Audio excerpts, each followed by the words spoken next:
youngest one had a mind to go astray. So he asked the father for all of his possession, deciding he would go away. He started eating and drinking and wasting his wealth, going on, just spoiling himself. But his so-called friend saw the money was gone. They all packed up and left. When he said, I believe I'll go back home. I believe I'll go back home. I'm gonna tell my father, I've been running, father, to let me come back home. One day he got so hungry, he didn't know what to do. He saw that the bed was crying, thought about his father and all of his possessions. That's when he made up his mind. I'm gonna tell my father, sin against God, I'll sin against him too. Take me back one more time. I'll make it up to you. I believe I'll go back home. I believe I'll go back home. I'm gonna tell my father, I've been running, father, to let me come back home. The father saw his son coming. He met him with a smile. For my son was lost, but now been found. Welcome home, my darling child. Father told the son to go keep the bad time. For my son was lost, but now been found. Thank God he's on the land. And he said, I believe I'll go back home. I believe I'll go back home. I'm gonna tell my father, I've been running, father, to let me come back home. Some of us, we like to party, son. It's hard for us to obey. God has blessed us, so we better let Satan to go astray. If you done wrong, back up and go home. God knows you acted wrong. They want to tell you, I believe I'll go back home. Say, I believe I'll go back home. I'm gonna tell my father, I've been running, father, to let me come back home. Glory to God. I believe I'll go back home. I believe I'll go back home. It's strange that the man gave both of the sons their inheritance. When more people preach it, they said one got the inheritance. But it said right here, both of them got the inheritance. Now they were not ready for the inheritance because the man had not died. According to Jewish tradition, when the man died, everything go to the oldest son. Amen. And the youngest son get 1/3, and anything left after that, the maid servant and the men servant get that portion. So really the youngest son had no business getting anything in the first place because the oldest son was still living. That's right. He was blessed. Let me break it down to the church. The reason why the father gave the young man his inheritance, he wanted to teach him a lesson. Amen. Wanted to teach him that you ain't ready as you think you are. Yeah. You're not ready for this world system. People out there will eat you up alive. But the boy was ready to go out on his own. So I'm sure the father began to pray to God to keep him while he's gone. Because I know he's going to mess up when I get him. All right. And as the son got this inheritance, ain't it strange how money changes people? When he got that money and the inheritance, he began to leave home. Yeah. We have a tendency that when we get on our feet, we forget the people that helped us along the way. And we won't look back at them and bless them. We'll go and bless other people that ain't getting nothing for us. Go out and spend money on them,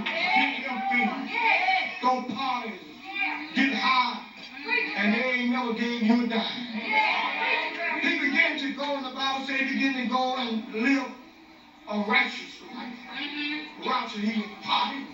I could see him in the club now, talking to the young women. All right. They tell him how cute he is and how fine he is. I could see him buying everybody a drink, giving them $2 or $3. You know, you my boy, I got you. Giving them money. Everything you said, the woman laughed at it. Even if you said something that wasn't funny, they laughed anyhow because they were sucking and dry.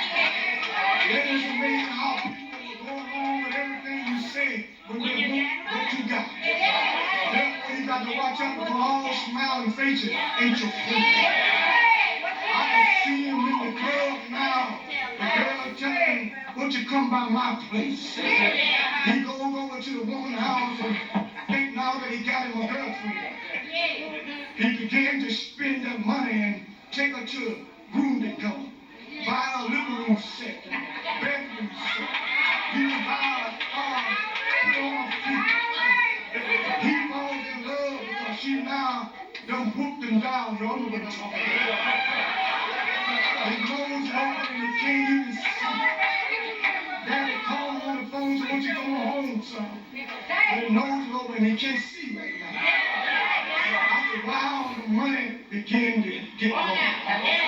But before the money got low, he couldn't keep her hands off him. She wanted to touch him every night. Wanted him every time he walked in there. But after a while, the money began to get low.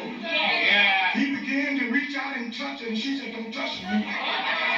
After a while, he slid up against her in the bed, and she said, get off me. She tells me, wait till in the morning, my head is ready. My stomach is pain. I'm waiting an excuse. After a while, when she realized it was broke, she began to tell him, you got to go. Ain't it strange how people do you when you get broke? The Bible says that even the poor man is hated of his own neighbor.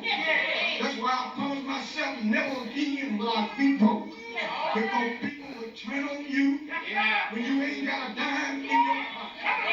But you keep some money in your pocket. People will respect you for some reason.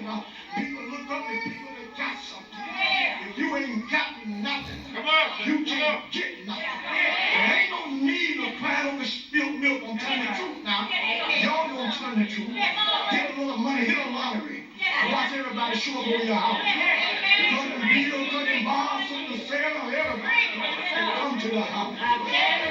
Now the 13th verse says, and not many days after the younger son got all together and took his journey to a far country, there waited his supper with the righteous living, and when he had spent all there, there rose a mighty famine in the land, and he began to be in want.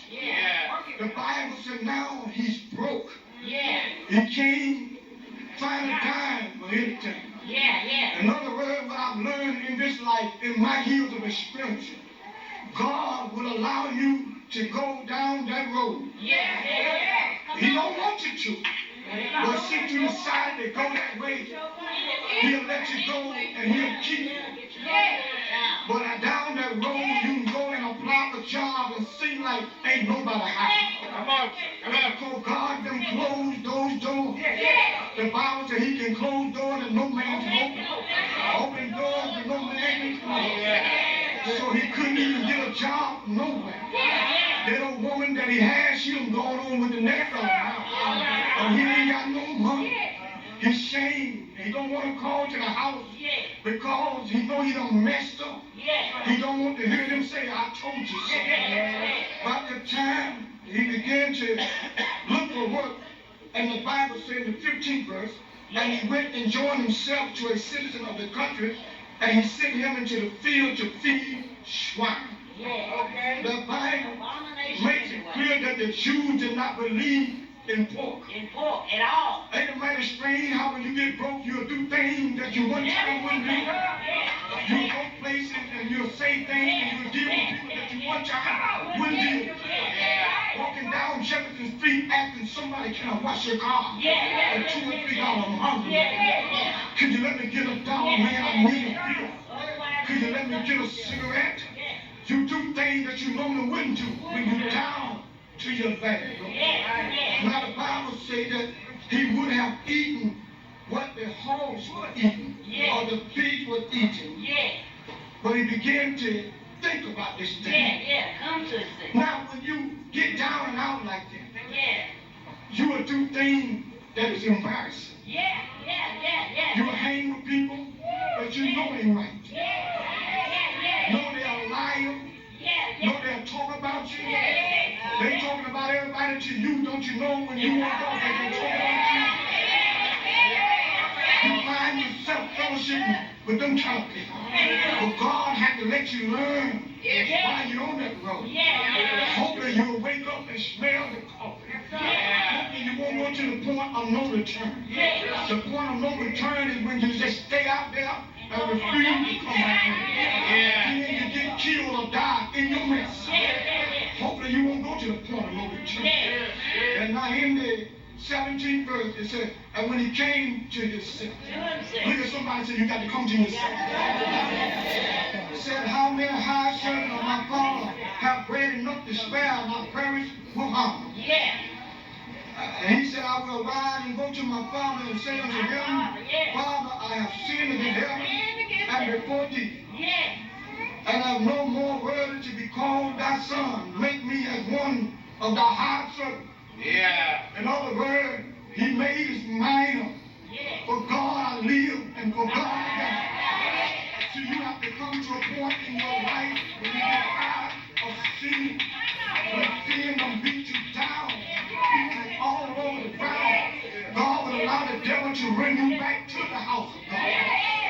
When you get sick and tired of that sin, you got to make your mind up. And then you got to tell the devil and your so-called friend, I don't do that no more. I'm going back to church. I'm going to do the right thing. It ain't always easy to do, but when you get on in there and begin to walk that walk, it's easier to find it. Somebody said, holy is a hard thing. That's not true.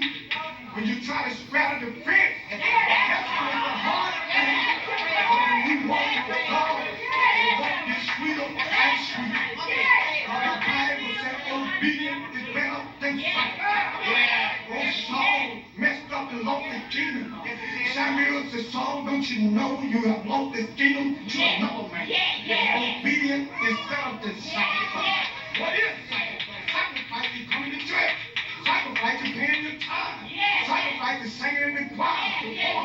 But obedience is better than all that. I found out when you become obedient with God, everything get a whole lot sweeter and a whole lot better. You don't need things that you want. You don't have to have. You don't have to change people and suck up the folk and quit them and do whatever things. You can voice your opinion and tell them what you feel. Because now you're walking with God. I thank God for waking me up. I've been through these things. And then he said in the 20th verse, and he arose and came to his father, but when he was yet a way off, the father said to him and had compassion, and ran and fell on his neck and kissed him. That's how God do us when we make our mind up that we're going to serve God. God begin to bless you when you begin to walk right. I told Deacon William many times, I said, if you just do halfway right, God knows God will treat you all right. He'll make it right for you. He'll be good to you. When you make your mind up to do right, God will open doors that no man can open. I'm telling you, it be jobs that you could not get. And then all of a sudden, you say, Lord, I'm trying all my might. And I'm not doing them things no more. Next thing you know, you get a phone call. Can you come in for a job that week? God begins to open the door. He can do it if you be obedient. And the Bible goes on to say, he said, now, and the son said unto him, Father, I have sinned against heaven and in thy sight, and I'm no more worthy to be called thy son. You got to first of all admit that you ain't nothing. The Bible said God hates a proud look. And he hates feet to shed, to go and shed innocent blood. But a proud look the Lord hates. That's why some people can't get saved and can't get delivered. Because they got too much pride. They got around and admit that they are wrong in what they're doing. You got to admit that you're wrong and that you ain't nothing. And when you do that, God will deliver you from all of your wrongdoing. I know this for a fact. See, you can play with people and say, you know, I've changed. I don't do that no more. I stopped getting high and I stopped drinking. And you can fool them for a while. But after a while, the old man will raise up in you. And you go right back to the same thing that you've been doing for the whole life. But if you want to stop and be delivered for good, then you have to have your mind made up. And when you have your mind made up, God will call them demons off of you. All of a sudden, that taste that you used to have, you ain't got it no more. I'm telling you, all of a sudden, that man that looks so good to you, and you know he won't yours in the first place, because you have mind, all of a sudden you tell him, I can't see you no more. All of a sudden, that woman that looked good to you, and you know she had a husband and it won't heal husband. You tell her, baby, I can't see you. I'm going to live for the Lord. See, when you make your mind up, God will deliver you from all kinds of things. But a lot of people don't want to be delivered. But if you want to be delivered, you got to be real with yourself. You got to be true, and you can't be playing. You see, God knows your heart, and He knows your mind. He knows if you're serious, and He knows if you're just playing around. But when you're serious, He'll turn you around and pick you up and place your feet on solid ground. Can I get a witness? And to go on to say, but the Father, look at somebody say, but God. But the Father said to His servant, bring forth the best robe and put it on him, and put a ring on his hand and shoes on his feet, and bring here the fattest calf and kill it, and let us eat and be merry. For this my son was dead and is alive. Again he was lost and is found. And they began to be merry. Now God blesses us so good, and He fixes us up that people can't even tell that what you used to do. If you tell them what you used to do, they think you're telling them. When I tell my testimony sometimes, I know they think I'm lying. When I told them I come from North Carolina running, then I told them I ended up at the mission. Then when I left the mission, doing good for a while, I messed up the more. Some nights couldn't get in the mission, I had to sleep in cardboard box.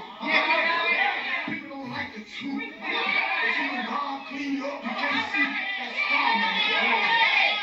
And see what God was doing, He was cleaning up this young man. And see, I went through some pain, but when you look at me now,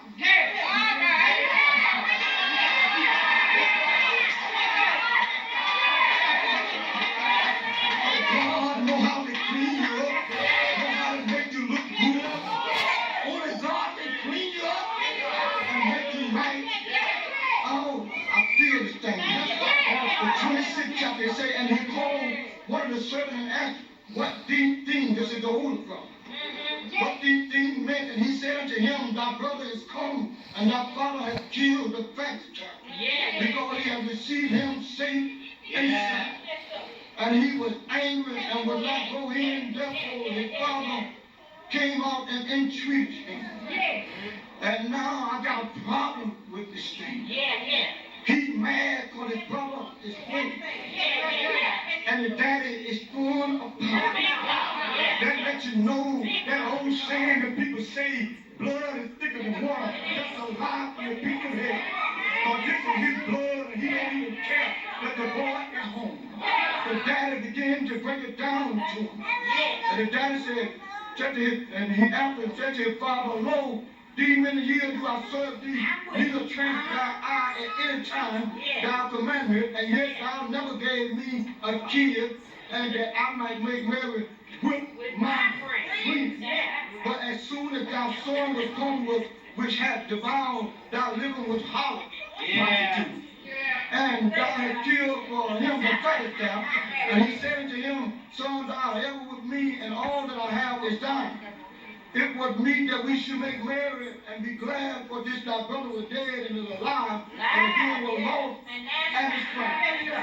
I got a problem with this text right here. I'm finna close. He said, you never throw me a party and begin to bless me like you're blessing my brother. I can see the old daddy look up at me and say, boy, whatever you know I'm from North Carolina. They don't say what's wrong with you. They say, whatever you. Daddy looked at him and said, don't you know your brother was lost out there on crack, strung out, living in that alley, in and out of jail. You couldn't even do nothing with it. Eating out trash cans and living the best way he could. And you talking about having a party with you and your friend. Now that money that I gave you and your brother back in the trap chapter, you still got your money. Why you didn't throw yourself a party? You didn't mess your money up. You could have had a party anytime you got ready. But all you care about is yourself. This is your flesh and blood. And all you talking about is my friend. It's strange how people do more for their friends than they will for their own love. Oh, when the loved one home, they ain't got time. They need money, they can't get a dime. But let a friend come, they'll break their neck to get out of there. Oh, girl, honey, child, what you need, girl? Oh, when I get my check on the first of the month, girl, I'll let you get that $50. Oh, then the girl at home, and say, I need $25. Boy, I ain't got it. You should have called me yesterday. I said, pay my light bill. If you called, I would have had it. Won't do nothing for their own family. The family want them to wait on them and to help them to get them wild. Babysit for them sometimes. They can't even do that. Blood thicker than water don't mean a thing. I believe I go home. I got a problem with this young man because whenever you have loved ones that are strung out and messed up and them left home, we need to be praying for them, and when they do come around, we need to bless them and help them out and get them on their feet. Because today you're up, but tomorrow you may be down.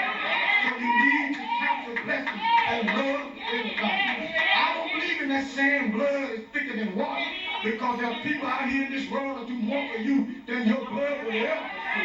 Just because your brother that don't mean a thing, just because your sister don't mean a thing. Get down and out and broke, and you will see who your friends are. You will see that certain loved ones don't care long for you either. And that's a hurt thing when you find out that loved ones, the jealous thing, and loved ones hate on you. That ain't hurt because you don't respect this from them. And when you find out they talk about you like a dog. And here's the problem that I have with a lot of them. You done gave them everything that you were given. You helped them when they didn't have a car. Gave them money when they didn't have money. Kept their children, their little bags, and they were doing and working stuff. Got in your bed late at night and went to pick them up from their job. As soon as they get on their feet, they're dynamite. As soon as they get on their feet, they forget who helped them. Talk about you like you ain't nothing. Like you a dog. Then they find out. They be sitting there with a nice home and nice car. Then they find out that God is blessing you to come on. Find out that you blind and that you get nice stuff. They begin to hate on you and have a nerve to tell you that you got the big head. Oh, that you ain't want nothing. Oh, you don't know how to act now that you got a little something. You should be glad for me that I'm on my feet and doing what God told me. But instead of being glad that I'm no longer in the crack house that I used to be in, they talk about me like a dog. That's what I don't believe. Blood is thicker than water. I've learned to trust in Jesus in everything that I do. I made my mind up a long time ago. I ain't gonna let nobody or nothing hold me down. I ain't gonna let nothing have the power over me. I used to buy that door and I look at them young boys talking to me like I was a child. I was going to be their granddad. I started thinking within my mind, I'm letting this guy talk to me like this. All I need to do is get off this stuff. And I'll have the power to talk back to him. I made my mind up and I'm going to be weak no more. I made my mind up and I'm going to serve Jesus in everything that I do. Now I don't got to suck up and hee and hum hard and go. I don't care what they say about me when I come to the church. Don't care what they say about me when I go to work. Because I'm secured in Jesus. I know heal right now in my head. I was trusting him to get me first coming out. I'm going to trust him to the day I die. I ain't trusting mom. I ain't trusting dad. I ain't trusting brother. I ain't trusting Jesus. I'm trusting Jesus. Jesus. Jesus. And I believe. That I'll go back home. God bless you, Saint.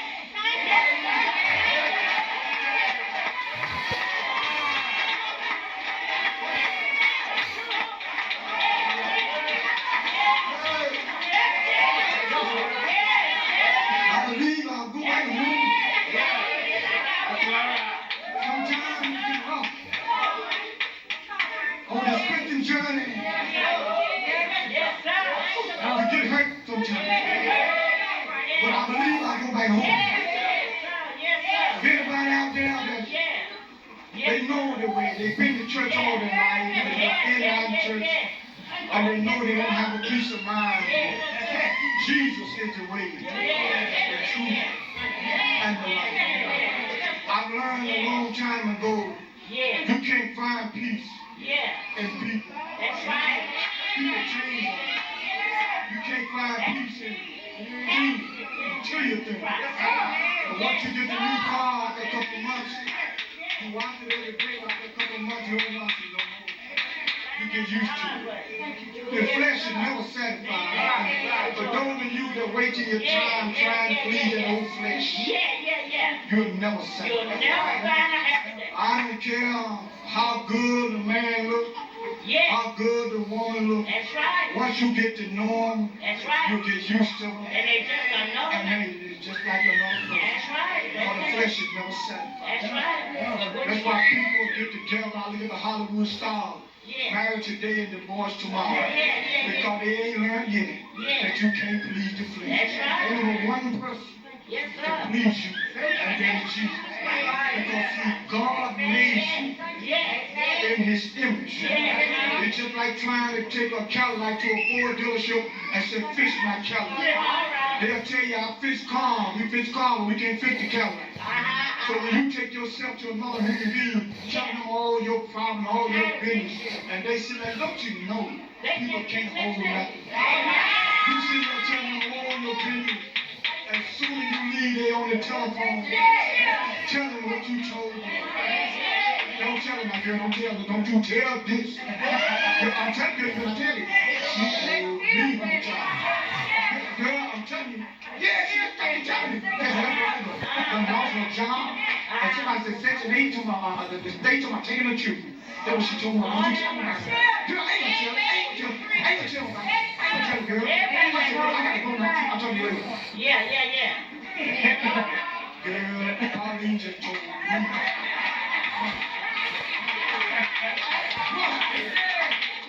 You wasting your time trusting people. But you take it to Jesus, he'll make it all right. He's worthy to be praised. I love him today. I learned that you have to love him with all your heart, all your mind and soul. Because can't no man, can't no woman please you. That's right. You can believe that. Can't believe There ain't no way in the world myself to be satisfied with one woman. My wife whom I love, if it wasn't for Jesus. I used to love women, baby. Peter loved it up. And if it wasn't for Jesus, I'd be in the church like a rooster in the hen. Can I be real with you? But because I know Jesus, he give me the strength to walk right. Give me strength to talk right. If anybody want to come to the Lord today, y'all can put the chairs out. Let them come down. That's all right. Yes, sir.